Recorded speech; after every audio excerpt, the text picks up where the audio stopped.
سلام كبرات تخاتلتي نحجاب استدالو وزيناتات ኤርትራውያን ወንዝርከቦም ስደተኛታት ኣብ ግብጽ አካላቶም ክሸጡ በደላሎ ይታለሉ ምህላው መግላጹ ኢትዮጵያ ነቲ አሜሪካ ከተወስደት ትደል ዘለ ሕጋጋት ዘለዋ ተቃውሞ መግላጻ ሁማን ራይት ዎች ኣብ ልዕሊ ትግራይ ዝተፈጸመ መጥቃዕቲ ድሮን አመልኪታው ጽዎ ዘሎ መግለጺ ግብጽ በሰንኪ ኩናት ዩክሬን ሓገዝ ካብ IMF ምሕታታን ካልን ዘተሰስ ከኾንዩ ኣብዛ ቻነል ድማ ናይ ወትር ተኻታተልትን ምዃን ሰብስክራይብ ክትገብሩን ነታ ናይ ደወል ምልክት ክትጥውቁን ብኽብሪ ይዕድመኩም تمالي 4 ورق ميداليات زرخبت هاغراويت غانتا بشكلتا ايرترا ابتلومين نكالاي معلت استخايده وددر الشامبيون قدم بشكلتا افريقيا كلتشحن عيسران كلتنون حانت ورقي 3 برون كلتنا حسن ميداليات تعويتا ابتي 4 كيلومتر شفنه ناي إليتن تحت عيسران 3 عامتنا يدق تبعتيو ناي ولق وددر ابزر رواندا انصبارق عود زرعيه هينوك ملبرهان شامبيون ايرترا عامت كلتشحن عيسران حدن داويت يمانن يمني ايرترا وكيلو ما ابزو وددر دوب افريقاوي غاستاف باسون قدماي كوت انكلو هينوك ملبرهان دما كال اي واتيو ابتي 29.4 كيلومتر شفنه ناي إليتن تحت 23 عامت دق انستي وددر كا ايرترا باديام داويتن دانايت فصومن كتوكلن كلا الجيراويت نسرين هواي قداميت واتيا ግብጻዊት ሳይዳን አህመድን ደቡብ አፍሪካዊት ጆንከር ቢግን ካልአይን ሳልሳይን በመሆን ውድድርን ينفጽመን ኣብ ተመሳሳለ ውድድር ናይ ትሕቲ 23 ዓመት ኤርትራዊት ዳናይት ዳዊት ብሩር አዲያም ዳዊት ናሐስ መዳልያ ክሽለማን ከለዋ አልጄሪያዊት ንስሪን ሃዋይ ድማ ቀዳሚት ወጽያ ናይ ጂነር ደቀ ተባዕትዮ 29.4 ኪሎሜትር ሸፈነ ኮይኑ ኤርትራ ኒዮናስ ተክኤ አኽሊሉ አረፋይነን ከተሰለፈን ከላ ኢትዮጵያ ድማ በመንገድ ሶሎሞን ሞኮሪያን ደጋጋ ጃኖን ተወኪላ አኽሊሉ አረፋይነን ኒዮናስ ተክኤን ቀዳማይን ካልአይን ኮይነን ውድድሮም በመዝዛም ተሸለምቲ ወርቅን ብሩርን መዳልያን ኮይነም አለው ደቡብ አፍሪካዊ ፍራንኮየስ ሃፍሜየር ከአሳልሳይ በመውጻእ ናሐስ መዳልያ ተዓዊቱ ኣብ ናይ ጂነር ደቀ አንስትዮ ኤርትራን ራሄል ዘርእሰናይን ሳሮን ተክኤን ከተሰለፈን ከላ ሃገራዊት ጋንታ ኢትዮጵያ ከአ ካኖ ደሲሳን ጽገይ ይገዙን አሰሊፋ ሳሮን ተክኤ ከአሳልሳይት በመውጻእ ንነብሳን ሃገራን ናሐስ መዳልያ ያግዚማ በዚ ድማ በሐፈሻ ሃገራዊት ጋንታ ኤርትራ ከሳብ ሕጂ ኣብ ዝተኻየደ ውድድራት 5 ወርቅ መዳልያ 3 ብሩር 2 ናሐስ በመርከብ ነቲ ውድድር በመሪሕነት ተቆልሳላ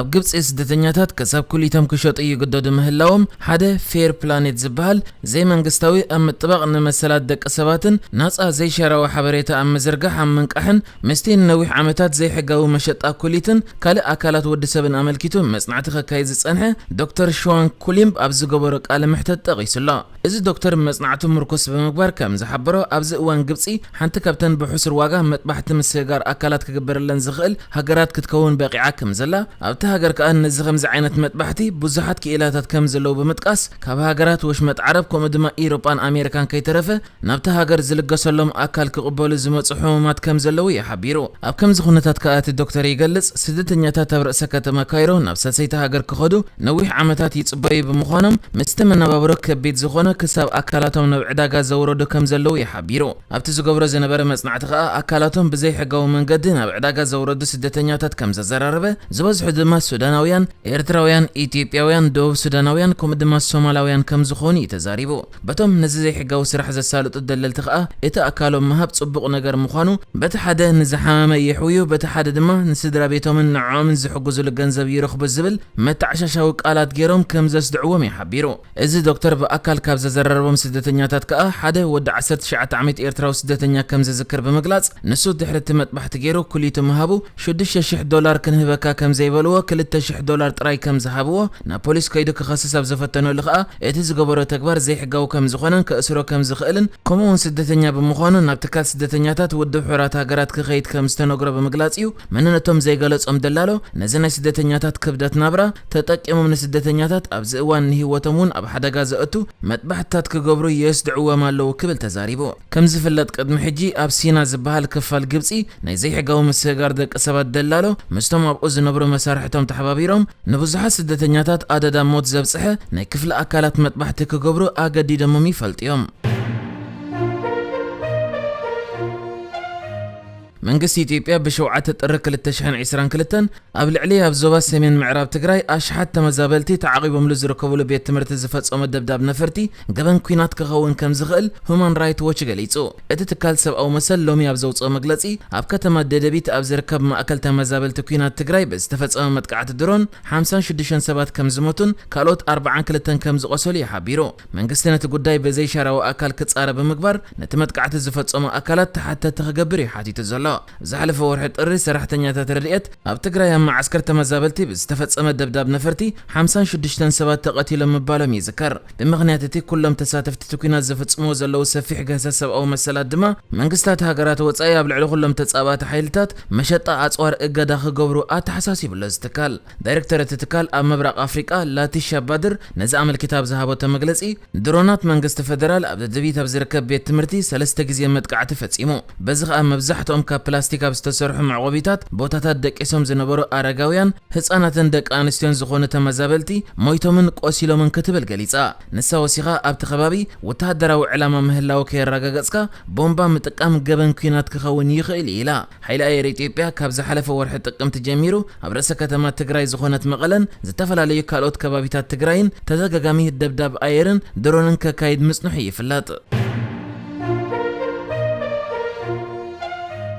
ፍሉይ ልኡኽ መንግስቲ ኣሜሪካ ኣብ ቀርኒ ኣፍሪቃ ኣምባሳደር ዳቪድ ሳተርፊልድ ቀንዲ ትኹረት ሃገሩ ብሰንኪ ኩናት ናብ ዝተሃስየት ትግራይ ሰብኣዊ ረድኤት ምብጻሕ ከም ዝኾነ ተዛሪቡ። እቲ ኣምባሳደር ኣብ ዝሓለፉ 2 መዓልታት ኣብ ኢትዮጵያ ምብጻሕ ዘካየደ ኮይኑ ኣብዚ ሕጂ እዋን ቀንዲ ትኹረት ምምሕዳር ጆ ባይደን ብሰንኪ ኩናት ብዙሕ ጸገማት ንዘጋጥማ ክልል ትግራይ ሰብኣዊ ረድኤት ምብጻሕ ከም ዝኾነ ንሮይተርስ ተዛሪቡ። ንሱ ኣብ ዘረብኡ ካብዚ ንላዕሊ ትኹረት ክረክብ ዝግብኦ ጉዳይ የለን፣ እዚ ዕላማ ከተግበረልና ኢና ጻዓር ንገብር ዘለና ኢሉ። እቲ ፍሉይ ልኡኽ ኣብ ኢትዮጵያ ኣብ ዝገበሮ ጻንሒት ምስ ፍሉይ ልኡኽ ሕብረት ኣፍሪቃ ኣብ ቀርኒ ኣፍሪቃ ዝኾነ ኦሉሴጉን ኦባሳንጆ ከምኡ ድማ ሚኒስትር ወጻኢ ጉዳያትን ምክትል ቀዳማይ ሚኒስትርን ደመቀ መኮነን ረኺቡ ኣዘራሪቡ። ሚኒስትር ወጻኢ ጉዳያት ኢትዮጵያ ደመቀ መኮነን ኣብ ትርክብ መንግስቲ ዘይተገደበ ሰብኣዊ ረድኤት ናብ ትግራይ ንምብጻሕ ድልውነት ኣለዎ፣ ይኹን እምበር ብሰንኪ ሓይልታት ትግራይ ምብጻሕ ሰብኣዊ ረድኤት ምትዕንቓፍ ይገጥሞ ኣሎ ክብል ከም ዝተዛረበ ቤት ጽሕፈት እቲ ሚኒስትሪ ብፌስቡክ ሓቢሩ ኣሎ። ኣብ ዝሓለፈ ሰሙን ኣብ ዶባት ክልል ዓፋር ነቲ ክልል ዝተለኣከ ሰብኣዊ ረድኤት ክሓልፍ ከም ዘይከኣለ እቲ ፍሉይ ልኡኽ ንሮይተርስ ተዛሪቡሎ።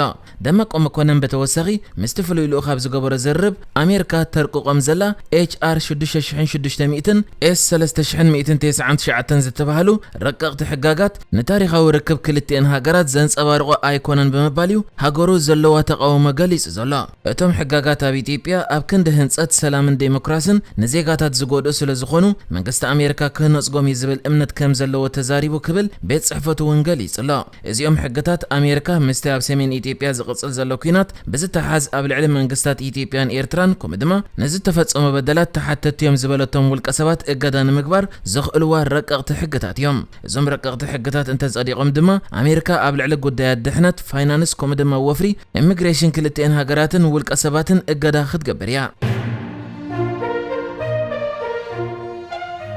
ካብ ቼክ ሪፐብሊክ ተሰዲዳን ኣሜሪካ ዝኣተወት ኣብ ታሪኽ ኣሜሪካ ድማ ቀዳመይቲ ጓል ኣንስተይቲ ጸሓፊት ጉዳያት ወጻኢ ዝነበረት ማድሊን ኣልብራይት ኣብ መበል 84 ዓመታ ዓሪፋ። ኣብ ሚኒስትሪ ወጻኢ ጉዳያት ኣሜሪካ ዝለዓለት ዲፕሎማት ዝነበረት ማድሊን ኣልብራይት ኣብ ዓመት 1997 እያ ኣብ ዘመነ ፕሬዚደንት ክሊንተን ናብ ስልጣን ዝመጸት። መብዛሕትኡ ግዜ ከም ተሓላቒት ዴሞክራሲ እትርአ ማድሊን ዓሌታዊ ግጭት ኮሶቮ ንኸብቅዕ ዓብ እጃም እዩ ነይርዋ። ስድራ ቤታ ድማ ብሕማም መንሽሮ ከም ዝሞተት ኣብ ዘውፅኦ መግለጺ ኣረጋጊጾም ኣለዎ። ዜና ዕረፍታ مستنقرة بريزيدنت أمريكا نبر بيل كلينتون منستر قديات وصاي أمريكا نبر هيلاري كلينتون حازونم قليس أمالو نتيز زقل قلولو زنبرو اوان حلافنتن ملو بملو زبقعو وحدة سبات يمزبال كلينتون علامة سرحة وسانتات بوليس أمريكا أبي ودك سبات لوطن ممسا مخانس الاتفلت نسرحة كم قديتان عدل نياتتك إماتو الليلو وانا صحف نيتو جينيس ستولتنبرغ نيحار نتحايلن كم دم حيال مقواتيتن نينيتو شامبيون نيراكب القليسوا بريزيدنت أمريكا نبر جورج دابليو بوش البرايت سلامويت عالم نختهلو أقداسنت ناس حبرتسب